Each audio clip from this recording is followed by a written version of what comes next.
The first time Margaret Chen saw the cow, she thought it was a hallucination brought on by too much coffee and too little sleep. She was standing at her kitchen sink on a Saturday morning in late June, staring at the wilted tomato plants in her backyard that refused to grow no matter what she did. Behind them, the fence that separated her property from Victoria Hartwell's sprawling estate had always stood as a neat, white boundary, one of the many HOA regulations that Margaret had grudgingly maintained over the 8 years she'd owned her house. The fence was supposed to be white, exactly white, not off-white, not cream, not pearl. Victoria had actually tried that once. White. Like everything else in Oakbrook Estates, the fence was a mandated piece of Margaret's life that she owned but didn't really control. Then the cow crashed through it. There was no slow introduction, no polite appearance. One moment Margaret was watching a cardinal land on her fence post, and the next, a massive brown and white Holstein dairy cow was galloping through her vegetable garden, its hooves churning the already pathetic soil into mud, its tail swishing wildly as if this were the most exciting thing that had ever happened to it. What the? Margaret dropped her coffee mug. It shattered on the tile floor, but she barely registered it. She ran to the back door and yanked it open. Hey, stop. The cow paid her no attention. It was too busy investigating Margaret's shed with what seemed like genuine curiosity, lowering its massive head to nudge at some old gardening tools she'd left outside. For a moment, Margaret simply stood there, her mind scrambling to catch up with reality. This was Oakbrook Estates. People here didn't have cows. People here had imported Italian marble countertops and Tesla vehicles and third homes in the Hamptons. There were cows in places like Ohio and Wisconsin, not in a gated community 30 minutes outside Charlotte, where the HOA president spent 3 meetings a year arguing about mulch colors. Then she remembered. Victoria Hartwell had recently purchased 5 acres of farmland on the other side of the highway. Victoria had mentioned it at the last HOA meeting with her typical blend of subtle bragging and false modesty. Just a little project, she'd said, tossing her highlighted hair. A farm-to-table experience for the kids. It's very important that they understand where their food comes from. What she'd actually meant was, look at how rich and diverse my interests are. Pity your small life. Victoria had 3 kids, a husband named Derek who worked in finance and dressed exclusively in golf clothes, and an absolutely gorgeous home at the end of Magnolia Court. The house was one of the neighborhood's crown jewels, modern, pristine, with a pool that had been installed last summer. The pool had immediately become the gathering place for every kid on the street, though Margaret had noticed that the Hartwells rarely asked anyone to use it. They simply left the gate open and let the neighborhood children assume they were welcome. It was the perfect setup for Victoria. She got to look generous without actually being generous. She got to present herself as the neighborhood's heart without lifting a finger. And apparently, she also got to keep farm animals that escaped through fences and destroyed other people's property. Shoo, Margaret tried, walking toward the cow. Go on, git. The cow looked at her with what appeared to be profound indifference and took a step closer to Margaret's shed. She grabbed her phone and immediately pulled up the HOA contact list. She'd memorized it after years of arguing with them about regulations. Victoria's name was at the top. She'd been HOA president for 3 years running, re-elected with what felt like suspiciously unanimous votes. Margaret dialed. It went to voicemail. Of course it did. It was Saturday morning, and Victoria's voicemail greeting was professionally sultry. Hi, this is Victoria Hartwell. Leave a message and I'll get back to you when I can. Hi, Victoria. It's Margaret Chen from 247 Dogwood. Your cow is in my backyard. It's destroyed my fence and is currently threatening to knock over my shed. Please call me back immediately. Margaret hung up, trying to keep the frustration out of her voice, even though Victoria wouldn't hear it for hours. She looked back at the cow, which had now started eating something from Margaret's compost bin. Wonderful. Margaret decided to try a different approach. She went back inside, found an old rope, and ventured back out to the yard. Her strategy was to somehow convince the cow to leave her property and return to wherever it had come from. The cow's strategy appeared to be complete indifference to Margaret's existence. Come on, girl, Margaret said, approaching slowly, holding the rope out like a talisman. Time to go home, back to Victoria's farm, where I'm sure everything is very expensive and you're very important. The cow turned to look at her and let out a long, low moo. Yeah, I know, I'm not happy either. It took Margaret 40 minutes to get the rope around the cow's neck. The animal was surprisingly gentle once Margaret figured out how to move without startling it, and eventually seemed to accept the rope with the air of someone who'd worn halters before. The problem was what to do with it now. She couldn't very well walk a cow down Dogwood Drive. This was Oakbrook Estates. People would call the HOA. The HOA would probably fine Margaret for livestock on the premises, even though the livestock hadn't been her idea. Instead, Margaret led the cow back to the broken fence and looked through the gap. Beyond was Victoria's property, all 3 acres of it that were currently part of the original neighborhood before the estate expanded. The farm consisted of a recently built red barn, a few fenced pastures, and what looked like the infrastructure for a petting zoo or some kind of agricultural Instagram photo shoot background. "Well," Margaret said to the cow, "let's go home." She led it through the fence gap and into Victoria's property. As she rounded the barn, she got her first full view of the Hartwell farm setup, and she stopped dead. There were at least a dozen animals. Chickens pecked at the ground. Goats lounged on a platform like they owned the place. There was another cow in a pasture with a few sheep and what looked like alpacas in a separate enclosure. It was like a petting zoo had exploded across the property. And there was Victoria, emerging from the barn door in athletic, where that probably cost more than Margaret's car payment, holding what looked like a latte in one hand and an iPad in the other. "Oh my God, Bessie," Victoria called out when she saw the cow Margaret was leading. "You got out, naughty girl." She didn't notice Margaret at first. She was too busy rushing to the cow, setting down her iPad, and cooing at the animal like it had just returned from a harrowing adventure rather than destroying someone else's fence. "Victoria," Margaret's voice came out cold, edged with a frustration she'd been building up for months, maybe years. Victoria's head snapped up. For just a second, Margaret saw something flicker across her face, surprise, maybe even guilt, before Victoria's signature smile clicked back into place. "Margaret, oh my gosh, you found her. Thank you so much. She must have gotten through the fence this morning. The contractors didn't do the best job securing the north pasture. Such a hassle." Victoria laughed, that particular laugh that always managed to sound both apologetic and dismissive at the same time. "Please don't worry, I'll get it fixed right away." "The fence on my property," Margaret said quietly, "is destroyed." Victoria's smile wavered just slightly. Oh no, did she? "She crashed through it, my white fence. The one that's supposed to be exactly white. My garden is destroyed, my shed is damaged, and I've spent the last 40 minutes trying to catch your cow." The words came out flat, factual, stripped of emotion. Margaret was surprised by her own calm. She'd expected to be angry, and she was. But beneath the anger was something colder. A kind of administrative fury, the kind you felt when someone had systematically disregarded your boundaries for so long that finally drawing a line felt almost professional. Victoria's expression shifted. The smile didn't disappear, but it tightened. Margaret had seen this before. Victoria only took criticism seriously when it was a threat to her image. "I'm so sorry, Margaret. Really, I am. Let me call the contractors. They should pay for the fence repair, not you. I'll make sure of it. And my gardens. I'll have someone come look at it. We'll figure something out." Margaret raised an eyebrow. "Victoria, I live at 247 Dogwood. You live at 891 Magnolia. I don't think there's a we here. There's you and your escaped cow, and me and my destroyed fence." Victoria's jaw tightened. Margaret watched her decide what to do, how to handle someone who was pushing back, who wasn't accepting the half-hearted apology and empty promise. She'd seen Victoria do this at HOA meetings when someone challenged a decision she'd made. She had a few go-to moves: charm, dismissal, or authority. She went with authority. "Margaret, I genuinely apologize for this situation, and I will absolutely make sure the fence gets repaired. But I'm going to need you to work with me here, not against me. I know you've been frustrated about some of the HOA decisions lately."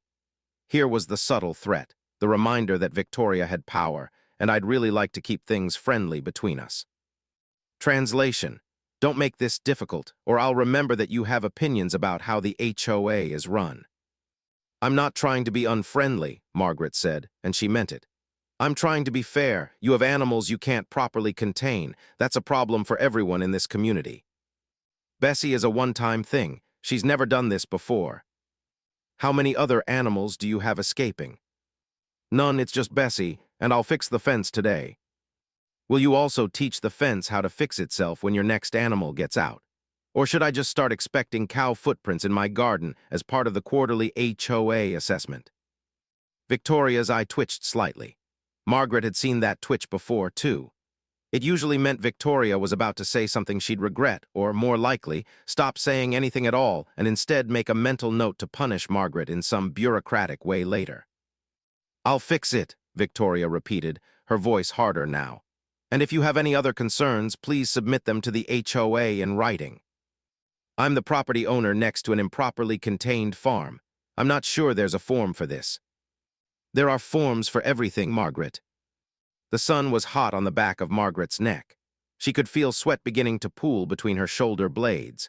She'd been in Victoria's presence for less than 10 minutes, and already she felt exhausted, the particular exhaustion that came from dealing with someone who had all the power and knew it. "I'll expect the fence to be repaired by Monday," Margaret said. "And I'll be sending Victoria an invoice for my time this morning and for any repairs that end up being necessary." "Of course." Victoria's smile had returned, though it was thinner now, more of a warning than a greeting. "Whatever you need." Margaret left the cow with Victoria and walked back through the gap in the fence, back to her ruined garden and broken fence and destroyed Saturday morning. She could feel Victoria watching her go, and she knew, with absolute certainty, that this interaction had just changed something. The vague tension that had always existed between them, the way Victoria would dismiss Margaret's opinions at HOA meetings, or how she'd invite the entire neighborhood to use her pool without once asking Margaret personally, or how she'd lobbied hard against Margaret's request to install solar panels because she said they diminished the aesthetic integrity of the community. That vague tension had just become something else. It had become personal. That evening, Margaret received a text from an unknown number. "Hi, Margaret, Victoria gave me your information. I'm the contractor who built the Hartwell Animal Facilities. I'll be out to assess your fence damage on Monday morning. Again, so sorry about the situation. Tom." The text was polite and professional. It also contained the implicit message that Victoria was handling this, that Margaret didn't need to worry, that Victoria was taking care of it. Margaret stared at the text for a long moment, then set her phone down. Tom, the contractor, showed up at Margaret's house on Monday at 8:47 a.m., 13 minutes before the scheduled 9 a.m. appointment.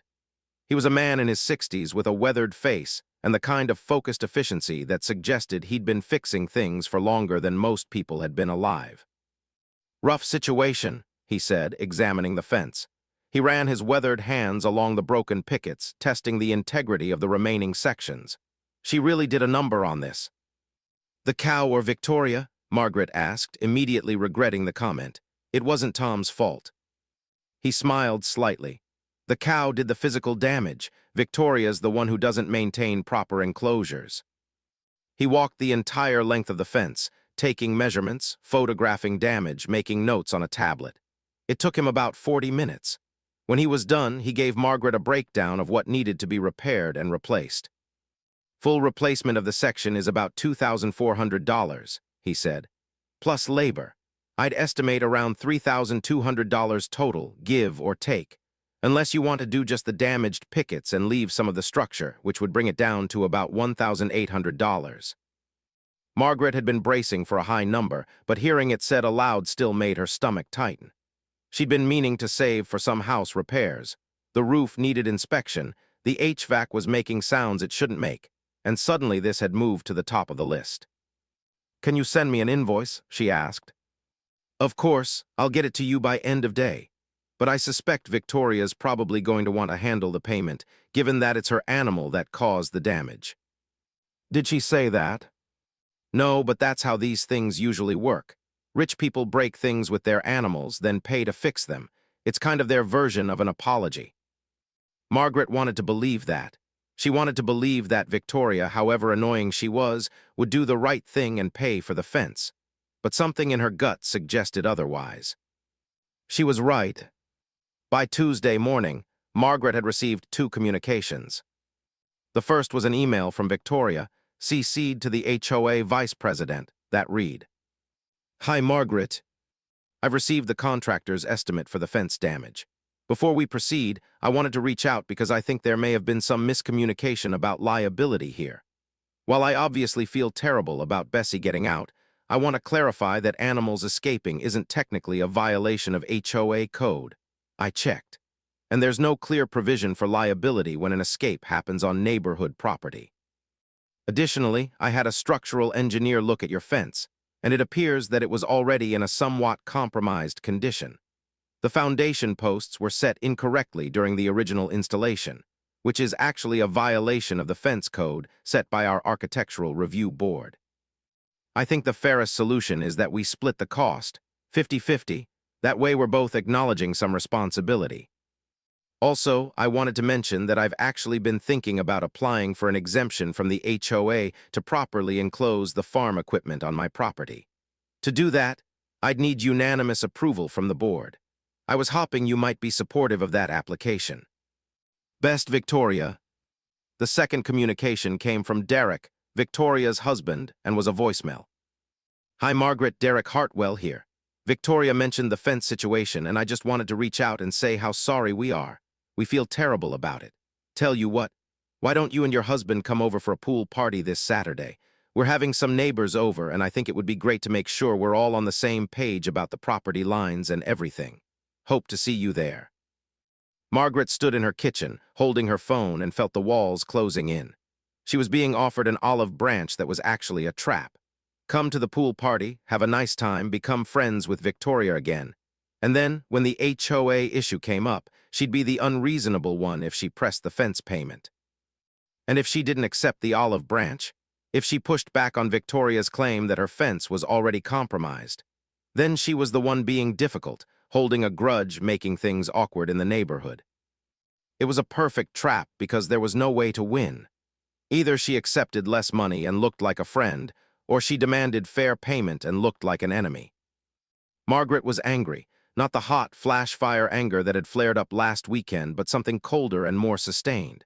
She was angry at the calculation of it, at the way Victoria had immediately moved to gaslighting. Your fence was already bad, instead of just paying what she owed. She was angry at the implicit threat in the email, support my farm exemption or face HOA trouble. She was angry at herself, too, for knowing exactly what the right move was in this situation, and also knowing that she probably wouldn't make it. She called her mother first. She's blaming you for the fence already being broken. Her mother's Mandarin accent got more pronounced when she was angry. That's not how liability works, Margaret. That's how cheating works. I know. You need to fight back. How? I don't have the money to fight a lawyer. And even if I did, Victoria probably has a lawyer on speed dial. Then don't fight legally, fight smart.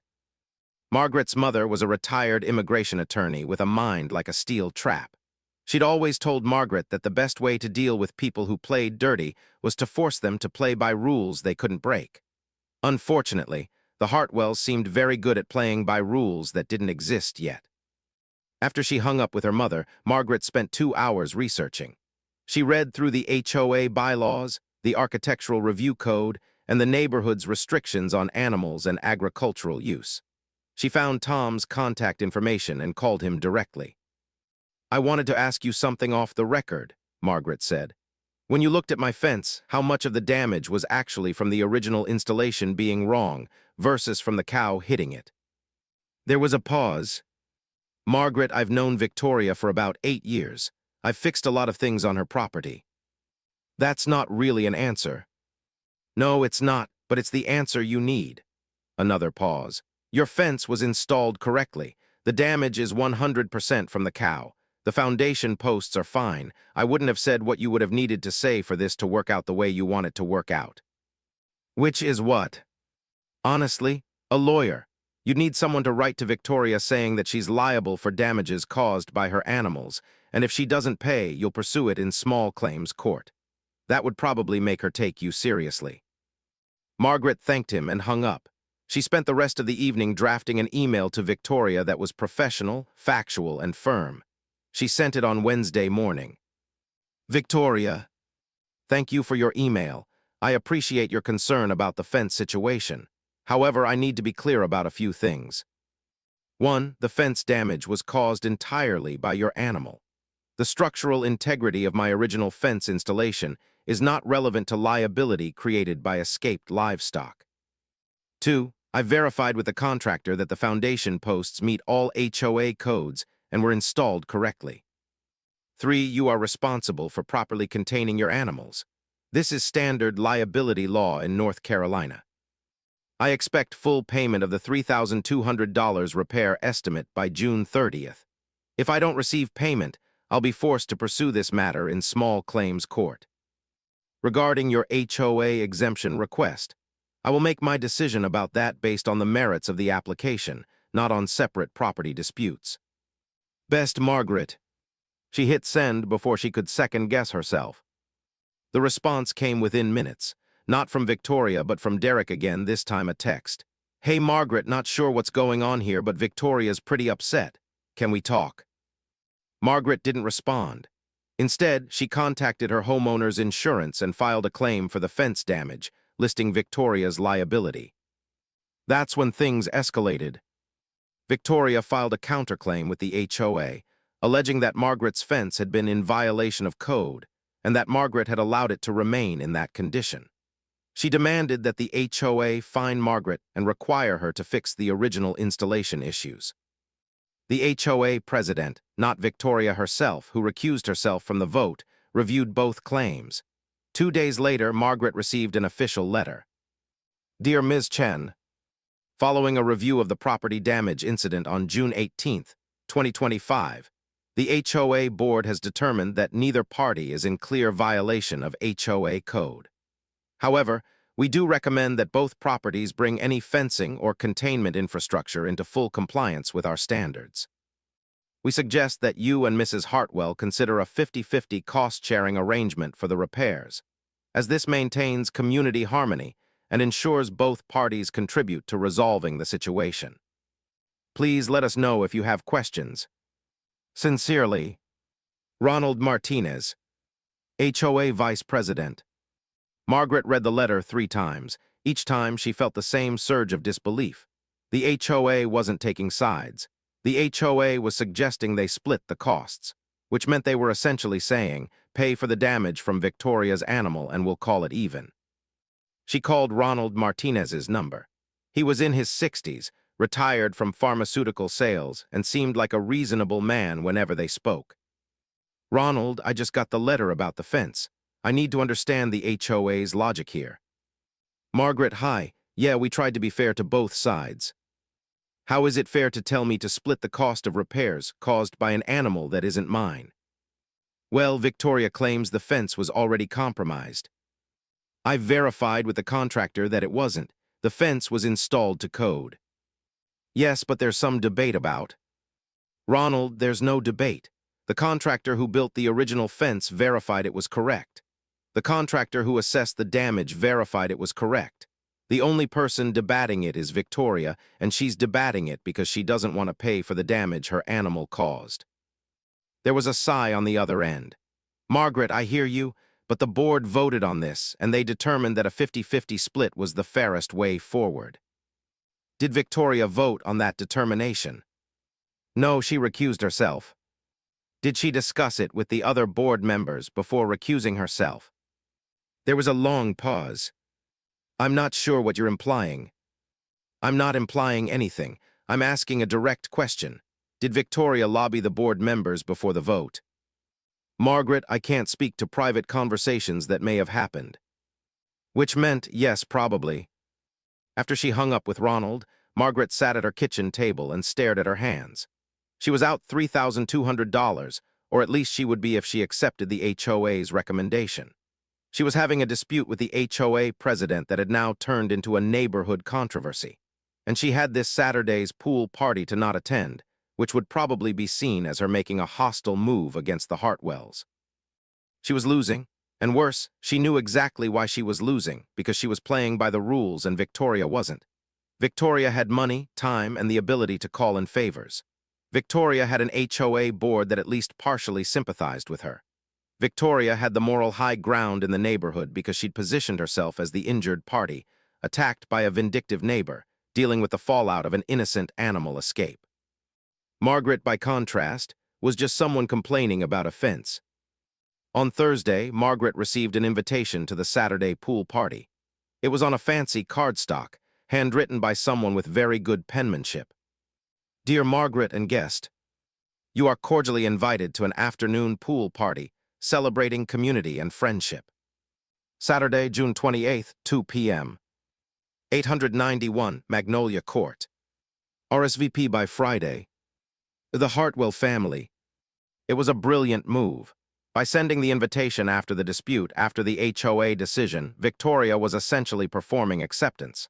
Look, the invitation said, we've moved past this petty dispute. We're still friends. We're still part of the same community. Declining the invitation would make Margaret look grudging. Accepting it would make her look like she'd accepted the 50-50 split, like she'd moved on, like the dispute was over. Margaret didn't respond to the invitation. On Friday morning, an hour before work, Margaret's insurance company called with an update on her claim. They determined that since the fence was technically damaged by an escaped animal, and since the animal's owner had denied liability, they couldn't pay out on the claim without Victoria's insurance company accepting fault.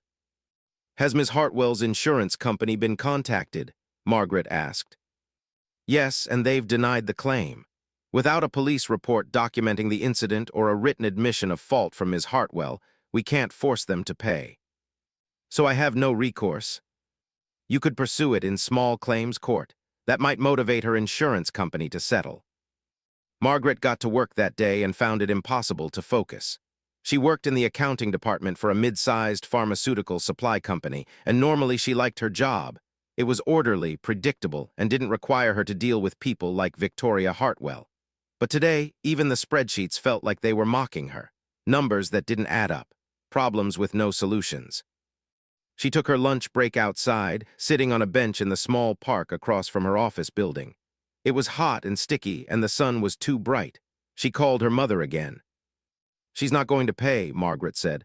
The HOA recommended I split the cost. Her insurance company denied my claim. I'm stuck. Then stop being stuck, her mother said. Stop waiting for Victoria to do the right thing. Do something yourself. Like what? Sue her. I don't have the money for a lawyer, and even if I did, Victoria probably has better lawyers. There are other options. You could contact the county about improper animal containment. You could call the health department.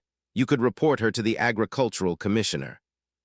Margaret had considered these things, but she'd always assumed they were nuclear options, the kind of thing you only did if you were willing to completely destroy your relationship with a neighbor. Those would make things worse, she said. Things are already worse, her mother replied. Right now, Victoria gets to keep her money and her dignity. If you do nothing, you lose money and dignity. If you do something, at least you're doing something.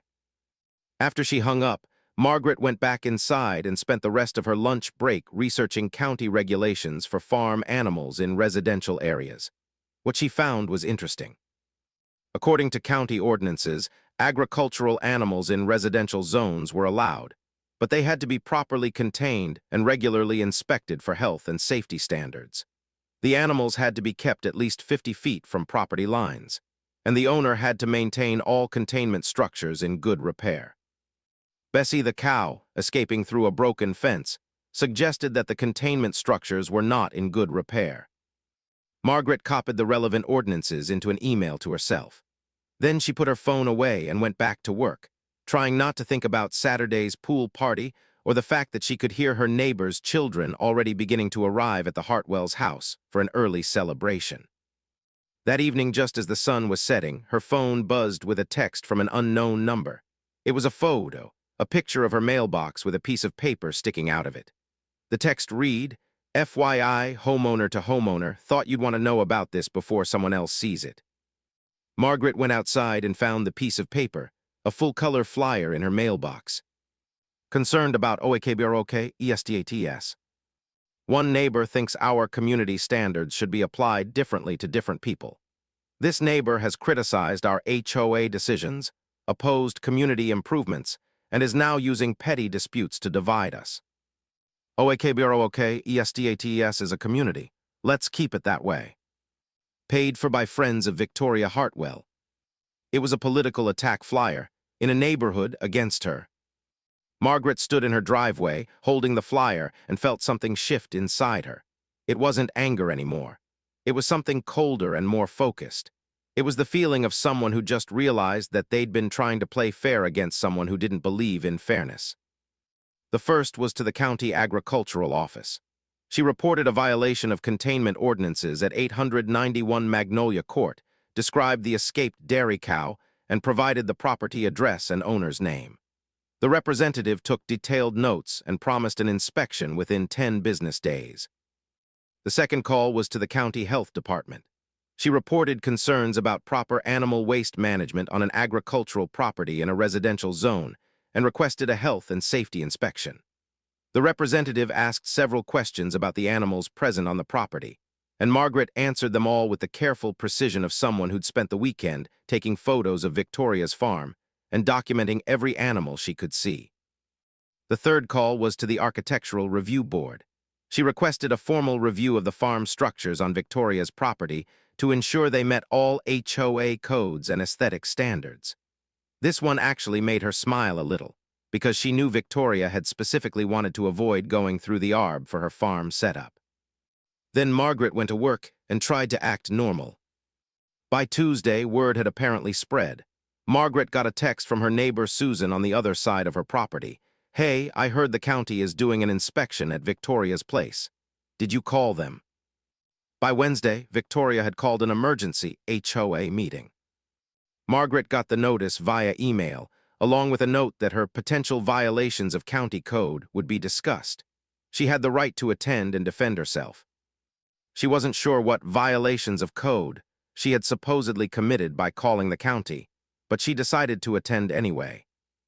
The meeting was held in the community center, a small building with a boardroom that smelled like coffee and copy toner. The usual HOA members were there: Ronald Martinez, Linda Chen, no relation, who was the treasurer, and Tom Bradshaw, a retired military officer who always looked like he wanted to yell at people. Victoria was sitting at the head of the table, looking composed but tight-lipped. "Let's call this meeting to order," Ronald said, looking uncomfortable. "Margaret, thanks for coming. We wanted to discuss some concerns that have been raised." "What concerns?" Margaret asked, sitting down in the chair across from them. Victoria leaned forward. "Margaret, I have to ask directly. Did you call the county and report my property for animal containment violations?" "Yes." There was a moment of stunned silence. Apparently, Victoria had been hoping Margaret would deny it, would try to lie her way out of this. "Why would you do that?" Victoria's voice was carefully controlled, but Margaret could hear the anger underneath. "Because you have an escaped animal that destroyed my property, you refuse to pay for the damages, and your animal poses a potential hazard to the neighborhood," Margaret said flatly. "Reporting violations of county code is a legal and proper way to address that." "You reported me to the health department too," Victoria continued.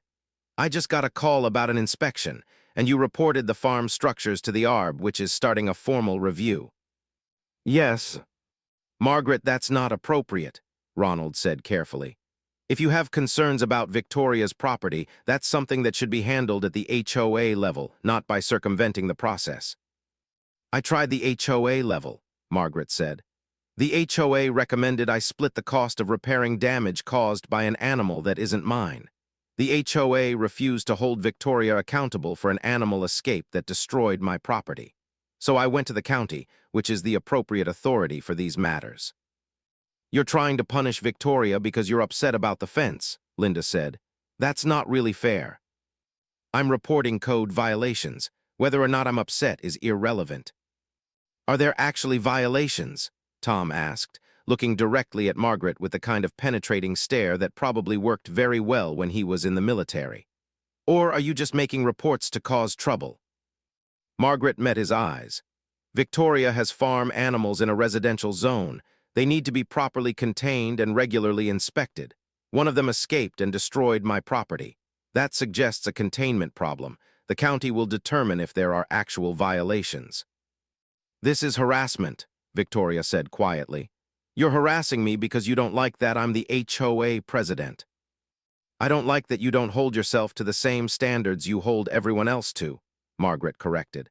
"I don't like that your escaped animal destroyed my property and you refuse to take responsibility.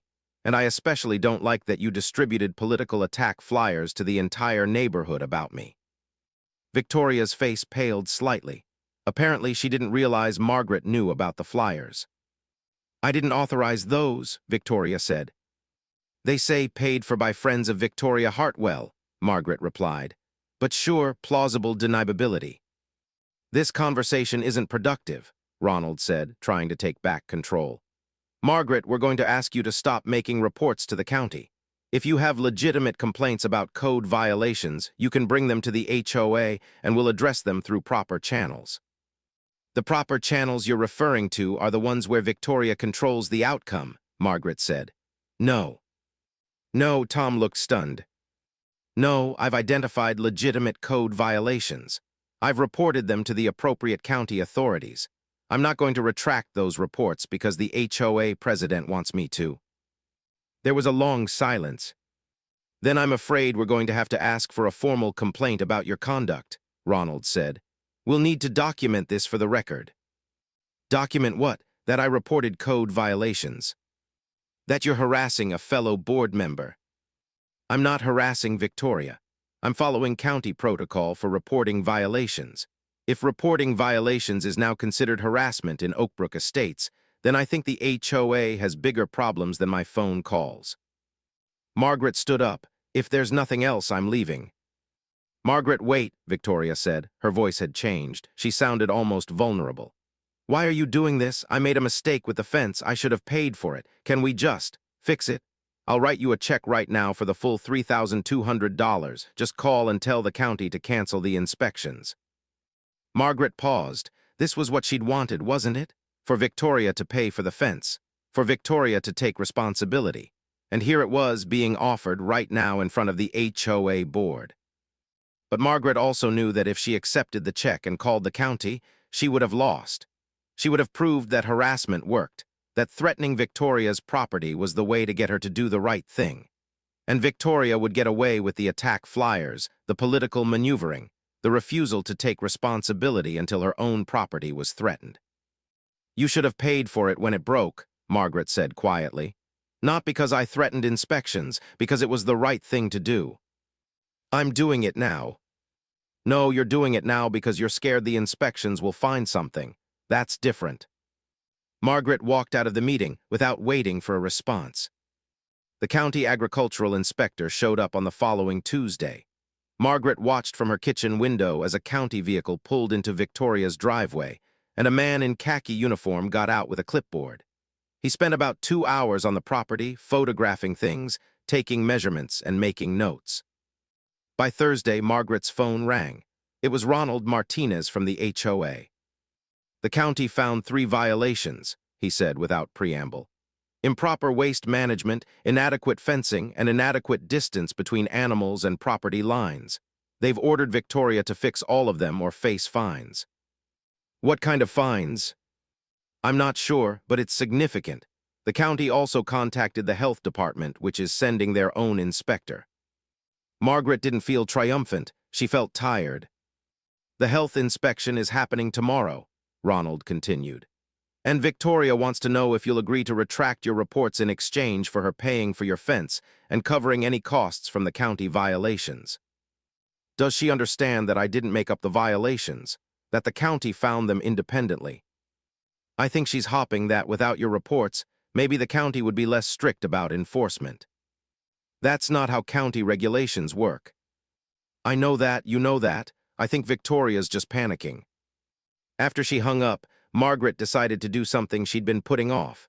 She walked next door to Susan's house and knocked on the door. Susan answered with a surprised smile. She was Margaret's age, divorced, and worked in marketing. They'd been friendly but not close, mostly just waving to each other in their driveways. "Margaret, hi, is everything okay?" "I wanted to talk to you about something," Margaret said. "Can I come in?" Over coffee, Margaret told Susan everything. The escaped cow, the fence, Victoria's refusal to pay, the HOA's decision to split the cost, the attack flyers, and finally the county reports. Susan listened without interrupting, and when Margaret finished, she sighed. "I'm not surprised," Susan said. "Victoria's been doing this kind of thing forever. She acts like the rules don't apply to her. Last year, she painted her front door a color that wasn't on the approved list, and when the HOA tried to get her to repaint it, she just ignored them. They eventually approved it because she's the president, and apparently that means she can approve her own violations. Why hasn't anyone pushed back before? Because Victoria's good at being likable when she needs to be. She throws parties. She bakes cookies. She's always the first person to volunteer for things, and anyone who pushes back against her looks like they're attacking a perfectly nice woman. But she's not perfectly nice. No, Susan agreed, she's not. They sat in silence for a moment. Are you worried about retaliation? Susan asked. Now that you've called the county. Probably, but what's she going to do? She's already tried the HOA route, and she's already distributed attack flyers. There are more subtle forms of retaliation: social ostracism, exclusion from neighborhood events, making sure everyone at the pool party knows that you're the one causing trouble. Margaret hadn't thought about this. In her focus on getting Victoria to take responsibility, she hadn't really considered the cost to herself, the damage to her reputation in the neighborhood, the way this dispute would probably define her relationship with the community for years to come. Maybe I shouldn't have made the reports, she said.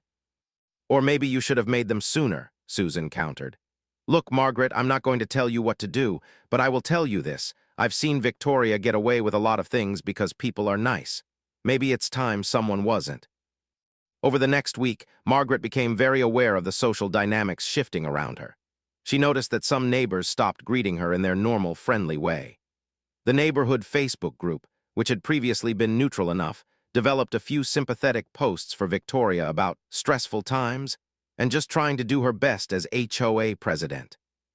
The county health inspection found issues with animal feed storage and waste management.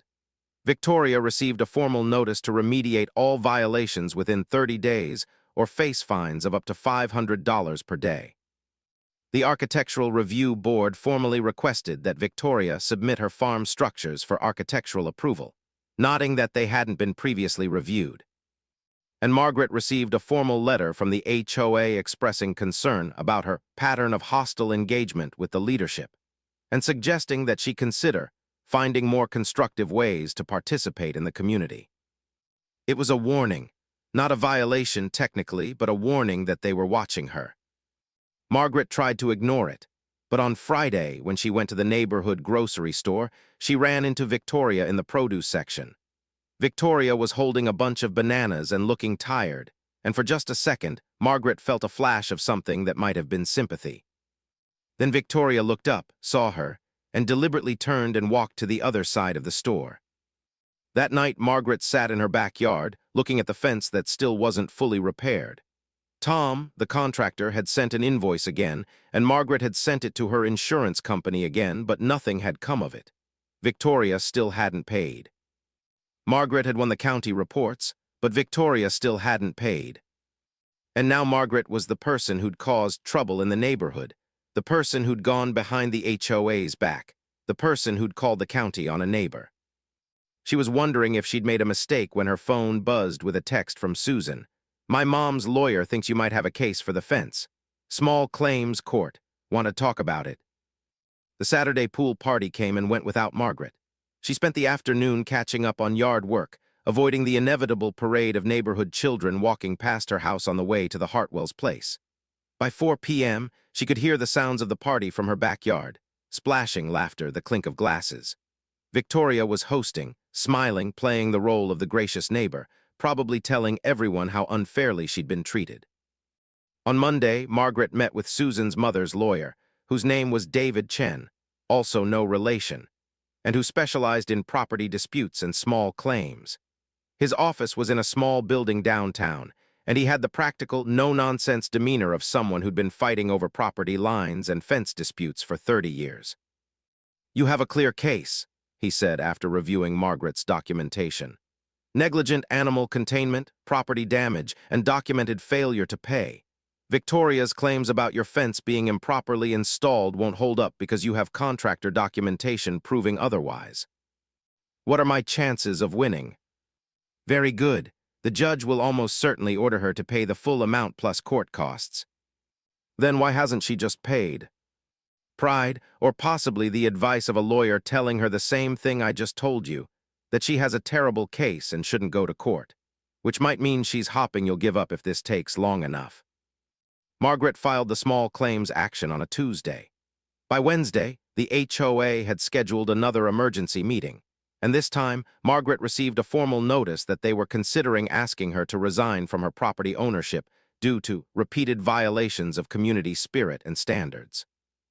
Margaret didn't know what repeated violations of community spirit meant legally, and she suspected the HOA didn't either, but the message was clear: stop or face eviction from the community. She attended the meeting anyway. "Margaret," Ronald said carefully, "we've become aware that you're pursuing legal action against Victoria. We're concerned that this is escalating rather than resolving the situation." "The situation is already escalated," Margaret replied. "Victoria's animal destroyed my property, and Victoria refused to pay for it. The only thing I'm doing is asking a court to make her take responsibility." "Oakbrook Estates is a community," Linda interjected. "Legal disputes damage community cohesion." "I agree," Margaret said. "That's why I tried to resolve this informally, but when those efforts failed, legal action became necessary." "Have you considered mediation?" Tom asked. "Has Victoria?" Margaret countered. "We could arrange for both of you to meet with a mediator," Ronald offered. "A neutral third party to help you reach a resolution." Margaret considered this. Part of her wanted to refuse, to insist on having her day in small claims court. But another part of her recognized that mediation might actually work, might force Victoria to seriously consider a settlement. "Okay," she said. "I'll participate in mediation if Victoria will." "Great," Ronald said, obviously relieved. "Let me reach out to her." The mediation was scheduled for the following Thursday. It was held in a professional mediation office in a neutral location downtown, and the mediator was a retired judge named Patricia Williams, who had the kind of calm, unflappable demeanor that suggested she'd heard every excuse and justification in history. Margaret arrived 15 minutes early and sat in a private waiting room, reading through her documentation one more time. She had photos of the fence damage, copies of contractor estimates, the HOA's letter recommending a 50-50 split, and the county violation notices. When they were called into the mediation room, Victoria was already there, along with Derek and a lawyer Margaret didn't recognize. The lawyer was a woman in her 50s with sharp eyes and the kind of expensive suit that suggested she cost money. "Before we begin," the lawyer said, "I want to be clear that we're here on a without prejudice basis. Nothing said in this mediation can be used as evidence in court." Margaret nodded. She'd expected this. Judge Williams explained the process. Each side would have a chance to explain their position, and then they'd work toward a mutually agreeable resolution. She emphasized that the goal was to find common ground, not to assign blame. Margaret went first. "Victoria's escaped animal destroyed my fence," she said clearly. "I requested that Victoria pay for the repairs. She refused. Instead, she claimed the fence was already damaged, spread attack flyers about me to the neighborhood, and intimidated the HOA into suggesting we split the cost. When I reported legitimate code violations to the county, Victoria attempted to have me evicted from the community. I'm here because I want to be paid for the damages, and I want Victoria to understand that my property is not her responsibility to avoid." Victoria's lawyer raised her hand slightly. "May I respond?" Judge Williams nodded. "My client disputes several characterizations here," the lawyer said. "First, Ms. Chen's fence was improperly installed. Second, the animal escape was an accident, not evidence of negligent care. Third, my client distributed community flyers expressing her view about neighborhood governance. That's protected speech. Fourth, my client didn't attempt to have Ms. Chen evicted. The HOA independently expressed concerns about escalating disputes. And finally, my client is open to a reasonable settlement that acknowledges shared responsibility." "Shared responsibility for what?" Margaret asked. "For an animal that I don't own on property that I don't own that escaped because of inadequate containment. For a situation that has caused significant stress and community division," the lawyer said smoothly. "Sometimes settlements aren't just about strict liability, they're about moving forward." Judge Williams intervened. "Let's focus on the financial aspect. Victoria, what settlement would you find acceptable?" The lawyer looked at Victoria, who whispered something to her. The lawyer nodded and turned back to the judge. My client would be willing to pay 50% of the repair costs, approximately $1,600 plus half the court costs. Absolutely not, Margaret said. I'm not paying half the cost of repairs for damage caused by Victoria's animal. And what would you find acceptable? The lawyer asked. The full $3,200 in repair costs plus court costs. That's not reasonable, Victoria said, speaking for the first time. I'm already offering to split it. No, Margaret said calmly.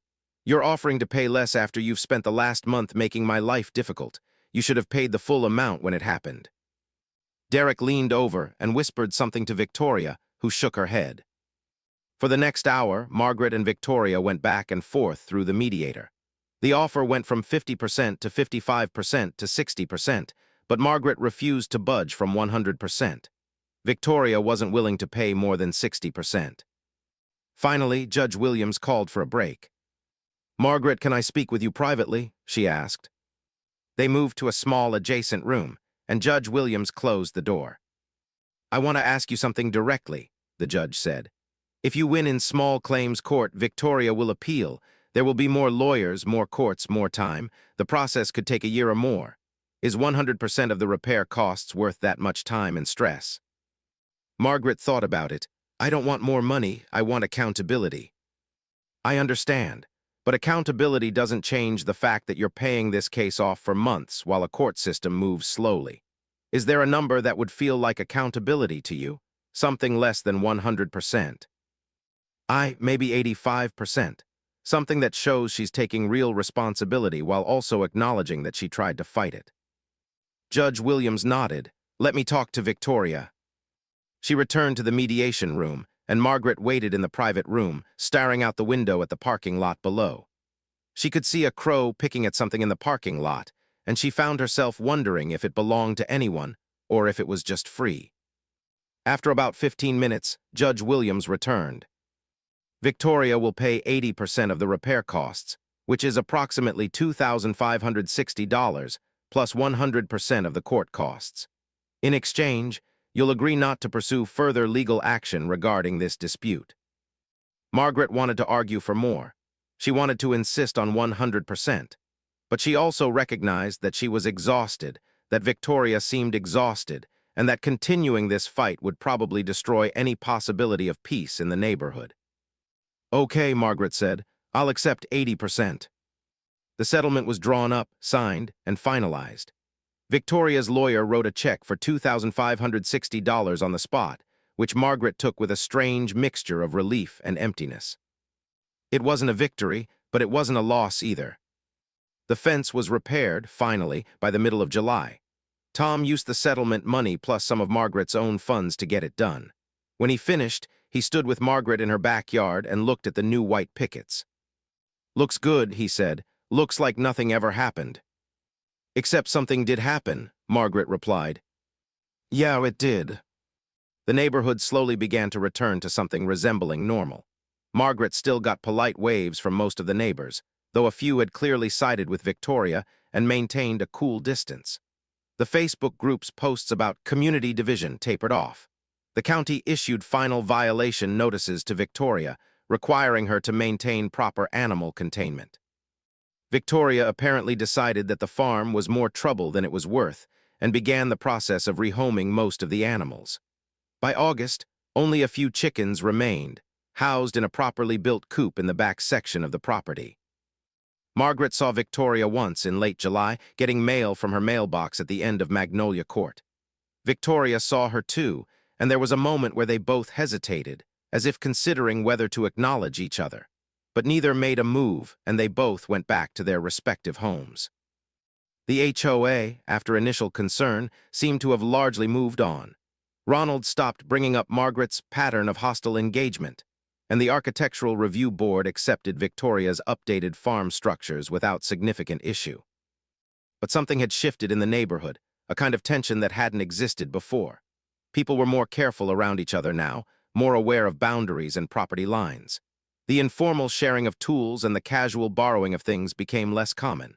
It was as if everyone had been reminded by watching Margaret and Victoria's dispute that property ownership was a serious thing. and that trusting your neighbors was a luxury that could evaporate quickly. In September, Margaret attended the monthly HOA meeting. Victoria was there, but she didn't make eye contact. Ronald presented the usual updates about landscaping and common area maintenance. There was a discussion about replacing the community mailboxes. No one brought up the dispute. After the meeting, as Margaret was leaving, Susan caught up with her in the parking lot. "You coming to the September social?" Susan asked. "There's a neighborhood barbecue next weekend." "Will Victoria be there?" Margaret asked. "Probably, but so will I, and so will the Hendersons and basically everyone who thinks she acted badly. You're not going to be alone." Margaret thought about this, about what it would mean to show up at the neighborhood barbecue, to stand in Victoria's yard, to pretend everything was fine, about whether that was progress or just a truce. "I'll think about it," she said. That night, Margaret sat in her backyard again, looking at the fixed fence. She thought about Bessie the cow, which had apparently been sold to a farm upstate. She thought about the $2,560 that Victoria had paid, which was both justice and insufficient. She thought about the hours she'd spent on county websites and legal paperwork and HOA meetings, and whether it had all been worth it. Margaret did go to the September social, though she almost didn't. She stood in front of her closet for 20 minutes, trying to decide if showing up was a statement or a surrender. Eventually, she settled on a middle ground. She would go, she would be civil, and she would leave if things got weird. The barbecue was in Victoria's backyard, of course. That's what Victoria did. She hosted. The entire neighborhood would be here, using her space, eating her food, forming associations with the Hartwells. It was a brilliant piece of territory marking, subtle enough that most people wouldn't consciously register it, but effective nonetheless. By the time Margaret arrived, the party was in full swing. There were probably 40 or 50 people scattered across the lawn, neighbors with their families, kids running around, people standing in clusters with paper plates. The pool wasn't being used today, but Margaret could see it in the background, a reminder that Victoria had resources that most people didn't. Susan waved her over to a cluster near the grill where she was standing with the Hendersons and a couple Margaret didn't recognize. "You came," Susan said, looking genuinely pleased. "Come get some food. Derek's actually not a terrible grill master, I'll give him that." Margaret filled a plate with hot dogs and potato salad and joined the conversation, which was about nothing particularly interesting. Someone's vacation plans, a new restaurant downtown, complaints about the heat. Normal neighborhood talk. The kind of conversation that assumed the world was continuing normally, that disputes were temporary, that everything would eventually return to how it was before. She was on her second hot dog when she noticed Victoria standing nearby, helping one of the younger kids get a plate. Victoria was in full hostess mode, smiling, engaged, performing the role of the generous neighbor. When she saw Margaret, her smile flickered, just for a second, then returned to its full brightness. "Margaret, so glad you could make it," Victoria called out, approaching with her arms open. "It's been forever since we've really talked." Margaret felt the weight of the entire neighborhood's attention shift toward them. This was the moment everyone had been waiting for, to see if Margaret and Victoria would be able to coexist peacefully, or if the dispute would reignite. "Hi, Victoria," Margaret said carefully. "Thank you for having me. Of course, you're part of the community. We want to make sure everyone feels included." Victoria's smile was perfect, her voice warm. To anyone watching, she was the picture of graciousness and forgiveness. It was also a performance, a reminder to everyone that Victoria had been wronged, that Margaret had acted harshly, and that Victoria, being the bigger person, was welcoming her back into the fold. "I appreciate that," Margaret said, matching Victoria's tone and politeness. "I wanted to say, I hope the county violations aren't causing too much trouble." She saw Victoria's smile tighten just slightly. "Oh, just some administrative stuff. The county can be so particular about things." Victoria glanced around, making sure everyone was still watching. "But honestly, I'm just relieved everything worked out with the fence. I know that was stressful for you, and I'm glad we could reach a settlement that worked for both of us." There it was, a reframing of the settlement, turning it into evidence of Victoria's reasonableness rather than Margaret's persistence. Most of the neighbors probably heard it as, "Look how well I handled this dispute, how generous I was to compromise." "Yes," Margaret said, "I'm grateful you were willing to pay for the damages." The slight emphasis on damages was probably imperceptible to most people, but Victoria heard it. Margaret saw the flash in her eyes.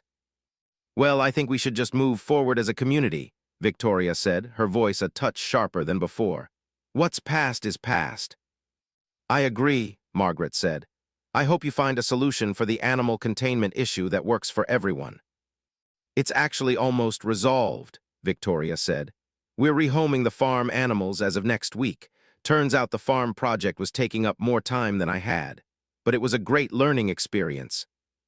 She said this with the perfect tone of someone making a deliberate choice, not someone who'd been forced into it by county violations and neighborhood pressure. Only Derek, standing slightly behind her, looked like he knew the truth. "Well, that makes sense," Margaret said. "Large animal husbandry is complicated." They stood there for another moment, maintaining the performance, and then Victoria was called away to help someone with something, and Margaret was left with Susan, who let out a small exhale. "That was intense," Susan whispered. "She's good," Margaret replied. "She really is. Watch, by next week, half the neighborhood will have convinced itself that she voluntarily chose to not have animals, and that it had nothing to do with county violations. Let them believe that." But even as Margaret said it, she wondered if Susan was right. Memory was a funny thing. People wanted narratives that made sense, that had clear heroes and villains. The narrative of Victoria made a mistake. Margaret was reasonable. They worked it out, made sense. The narrative of Victoria violated codes. Margaret exposed her. Community pressure forced her to comply, was messier, less comfortable. Over time, the mess would probably get smoothed away.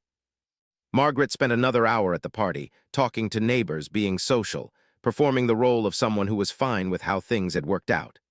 Around 6 p.m., as the party was starting to wind down, she made her excuses and left. Walking back to her house, she passed a group of kids playing in the street. They were chasing each other, laughing, completely unaware of or unconcerned with property disputes and HOA regulations. One of them nearly ran into Margaret, then apologized quickly. Margaret assured him it was fine. She thought about what would happen in the weeks and months to come. Victoria would probably run for HOA president again next year, and she'd probably win. The neighborhood would settle back into its patterns. Margaret would see Victoria at meetings and parties and neighborhood events, and they would maintain this cool civility they'd established. And Margaret would always be the woman who'd called the county on her neighbor. That identity would stick to her now, whether she wanted it to or not. She could be the woman who'd stood up to an unfair situation, or the woman who'd been vindictive and troublesome. Depending on who was telling the story, she could be either hero or villain. October arrived, and Oakbrook Estates settled into the comfortable rhythm of early fall. The temperatures dropped, the neighborhood children went back to school, and life continued much as it always had. Margaret stopped thinking about the dispute almost constantly and began to move forward, as Victoria had suggested they all should. The county closed Victoria's case file, having confirmed that the violations had been addressed. The HOA moved forward with the mailbox replacement project. Margaret fixed her garden and managed to grow a few tomatoes before the season ended. Everything seemed to be returning to normal. Then, on the first Friday of October, Margaret received a call from the county agricultural office. "Ms. Chen," the voice on the other end was professional, official. "This is Mark Rodriguez from the County Agricultural Division. I'm calling about a follow-up inspection we conducted at 891 Magnolia Court regarding the animal containment violations that were reported earlier this year." "Okay," Margaret said, confused. "I thought Victoria had fixed those issues." "She has. However, during our follow-up inspection, we found something else. Our inspector noticed what appeared to be a commercial composting operation on the property, which is not permitted in a residential zone. Upon further investigation, we discovered that Mrs. Hartwell has been collecting food waste from 4 different restaurants in the area and processing it at her residence for personal profit." "What?" Margaret's brain was struggling to catch up. "She's apparently been advertising on social media and local business groups as an eco-friendly waste disposal service. She charges restaurants to take their food waste and compost it. The operation is technically legal if she had proper permits and zoning approval, but she doesn't. She's operating an unauthorized commercial business from a residential property." Margaret sat down on her kitchen counter. "How did you find this out?" she asked. Well, one of the restaurants she was working with contacted us, concerned about whether their waste was being properly handled. When we investigated, we found detailed records of her operation. She's been doing this for about 6 months. How much money? Margaret asked before she could stop herself. How much money what? How much money has she been making from the composting business? There was a pause. I'm not sure that information would be available to me in an agricultural context, but based on the restaurant contracts we found, she's charging about $500 per restaurant per month, and she has at least 4 contracts. Probably around $2,000 a month, possibly more. $2,000 a month for a small business that she'd started and maintained entirely without proper permits or zoning approval. What happens now? Margaret asked. Well, we have to issue her a notice of violation. She'll be required to cease the commercial operation or apply for proper permits and zoning variants. If she continues without approval, she'll face fines. Can she get the permits? That would require going through the Architectural Review Board and the Zoning Committee. And honestly, given that this is a residential area, it's unlikely they'd approve a commercial operation. So she'll probably have to shut it down. After she hung up, Margaret sat on her kitchen counter for a very long time. She hadn't called the county about the composting operation. She hadn't suspected its existence. Victoria's new business venture had been completely unknown to her, and to everyone else in the neighborhood apparently, who had probably thought the large bins and the restaurant deliveries were just part of Victoria's new sustainability kick. But someone at the county had found it during the follow-up inspection to check on the original violations that Margaret had reported.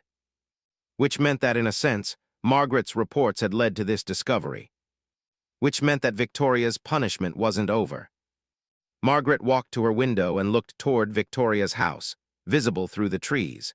She could see one of the large composting bins in the backyard, the ones she'd assumed were just part of Victoria's farm aesthetic.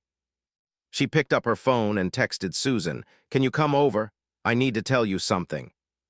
When Susan arrived 20 minutes later, Margaret told her about the county's call. Susan listened in complete silence, then started to laugh. She was running an unauthorized business out of her house, Susan said, while being HOA president, while lecturing everyone about community standards. Apparently, oh my God, this is actually poetic justice, like real cosmic-level irony. Is it though? Margaret asked. Because I feel weird about it, like I didn't do this, I didn't report the business. But the county found it because they were doing a follow-up inspection on violations I did report. So that's not your fault. No, but it feels like the consequences keep spiraling. I reported the cow escape, which led to county inspections, which led to finding this other violation. And now Victoria's going to have to shut down a business that she was apparently making good money from. Are you feeling bad for her? Susan asked incredulously. No, I'm trying to figure out if I feel okay about this outcome, like I wanted her to pay for the fence. I wanted accountability for the escaped animal. I didn't want her entire life to fall apart. Her life isn't falling apart. She's just getting caught breaking rules like everyone else does. Rules she helped write as HOA president, Margaret said. Rules she was enforcing on everyone else while breaking them herself. When Susan left, Margaret found herself scrolling through the neighborhood Facebook group. It was quiet, mostly posts about yard sales and traffic complaints. But Margaret suspected that by Monday, after Victoria got the county's notice, things would get very interesting. She was right. The notice went to Victoria on Monday morning. By Monday afternoon, an emergency HOA meeting was called. By Tuesday morning, the neighborhood Facebook group exploded. First, someone had posted a screenshot of Victoria's Instagram story, which apparently showed a video from several months ago of her and a group of restaurant owners discussing sustainable waste management. The post had been deleted, but the screenshot remained. Then someone else posted about deliveries they'd seen, questioning whether they were part of a commercial operation. And then Victoria herself posted a statement. I want to be transparent with my community about something that's recently come to light. I have been working with several local restaurants on a waste composting initiative as a small side project. I didn't realize that this required additional permits and zoning approval, and I've been informed by the county that I need to address this. I take full responsibility and am working with the proper authorities to resolve this situation. I remain committed to serving this community in my role as HOA president. The post had 30 comments within the first hour. Are you kidding me? One person had written, "You've been fining people for HOA violations while running an illegal business." "How much money have you been making?" another asked. "I always thought she was shady," a third person posted. Margaret watched the chaos unfold from her house. She didn't post anything. She didn't comment. She simply observed. On Wednesday, Victoria resigned as HOA president. The announcement was brief and didn't explain why, but everyone knew. The Facebook group had seen to that. On Thursday, the Architectural Review Board met to discuss the composting operation. The board's decision was swift. They denied any zoning variance for commercial use in a residential area. Victoria would have to shut down the operation. On Friday, Margaret received a call from Ronald Martinez. "Margaret, I wanted to give you a heads up about something," he said carefully. "Victoria's shutting down the composting business, which is good. But there's going to be some neighborhood discussion about whether her resignation was appropriate and about whether she should be investigated for other possible violations of community standards." "Why are you telling me this?" Margaret asked. "Because some people are pointing out that these violations were discovered during a county inspection that was triggered by your initial reports. People are wondering if there's a pattern of you reporting things about Victoria." "There isn't." "I know that. I'm just giving you a heads up. Some people are starting to talk about whether you have an agenda." After she hung up, Margaret realized what was happening. Victoria was losing public support because of the composting business discovery, but instead of that support settling on Margaret, because Margaret had been right about needing county involvement, the narrative was starting to shift. Now Margaret was potentially being reframed as someone with a vendetta, someone who keeps reporting Victoria for various things. It was brilliant, actually. Victoria had taken a PR catastrophe and was starting to turn it back on Margaret. By the following Wednesday, the neighborhood was mostly united in a new narrative. Victoria had made some mistakes, but she'd been held to an impossible standard by a neighbor with a grudge. Margaret watched it happen and felt almost impressed. She'd set out to hold Victoria accountable, and she had. Victoria had paid for the fence. Victoria had lost the farm animals. Victoria had lost her position as HOA president. Victoria had had to shut down her illegal business. By any reasonable measure, Margaret had won. But the cost had been different than she'd expected. The cost had been not just the hours and effort she'd invested, but also the way she'd now be seen in the community. Not as someone who'd stood up for herself, but as someone with a vendetta. Not as brave, but as vindictive. In trying to force Victoria to play by the rules, Margaret had played by different rules than Victoria had. And Victoria had still won, because Victoria was better at the game. Margaret listed her house for sale in June, exactly 1 year after Bessie, the cow, had crashed through her fence. She didn't tell anyone before the sign went up. She just woke up one morning, made the decision, and called a real estate agent. By afternoon, there was a for sale sign in her front yard. Susan found out from Facebook, where someone had posted a photo of the sign with the caption, "Really going to miss having Margaret as our neighbor. Her house just went on the market." Susan came over immediately. "Are you really leaving?" she asked, looking shocked. "I think so, yes." "Because of Victoria, because of the dispute." "Not because of the dispute exactly," Margaret said. "But the dispute made me realize that I don't want to live here. I don't want to be the person who has to watch my back at neighborhood events. I don't want to be the woman with the vendetta. I don't want to see Victoria at the grocery store for the rest of my life and feel the weight of everything that happened between us." "But you won," Susan said. "You did everything right. Victoria was in the wrong." "I know, but being right didn't actually make me happy. It just made me tired." The house sold quickly. The neighborhood was popular, and Margaret's house was well-maintained and fairly priced. She found a new place across town, in a different neighborhood, in a townhouse community without an HOA and without Victoria Hartwell. On the day she moved out, Margaret did something she hadn't planned to do. She went to Victoria's house and knocked on the door. Victoria answered, looking surprised and then cautious. "I'm moving," Margaret said simply. I saw the sign, Victoria replied. I'm sorry to hear that. Are you? Margaret asked. I'm not sure if you want me to stay or go. Victoria considered this. I think it's probably better if you go. It was the most honest thing either of them had said to each other in a year. Okay, Margaret said. I wanted to say that I'm sorry about the way things escalated. I could have handled it differently. You could have, Victoria agreed. So could I. But you didn't because you didn't think you had to. No, Victoria admitted, I didn't. They stood there for a moment, two women who had fought a battle that neither of them had wanted to fight, over a fence and an escaped cow, and all the things that fence and cow represented: boundaries, responsibility, fairness. What will you do now? Margaret asked. Honestly, I'm not sure. I'm probably going to step back from the HOA for a while. People are still pretty upset about the composting business. There's talk about changing the HOA governance structure to prevent the president from having too much power. That's probably good. Maybe, Victoria paused. The new HOA president is going to be Linda Chen. She's going to be much stricter about everything, including animals. Margaret almost smiled. Good, she said. She left Victoria standing in her doorway and went back to her house, where a moving truck was waiting. As she drove away from Oakbrook Estates for the last time, Margaret looked in her rear-view mirror at the houses and lawns and white fences, all arranged in their perfect rows. Somewhere in that neighborhood, Victoria was probably already calling her lawyer about the new HOA governance changes. Margaret had heard through Susan that she was also being investigated for something related to her restaurant waste management practices. Some local business board questioning whether she'd been transparent about the source of her waste.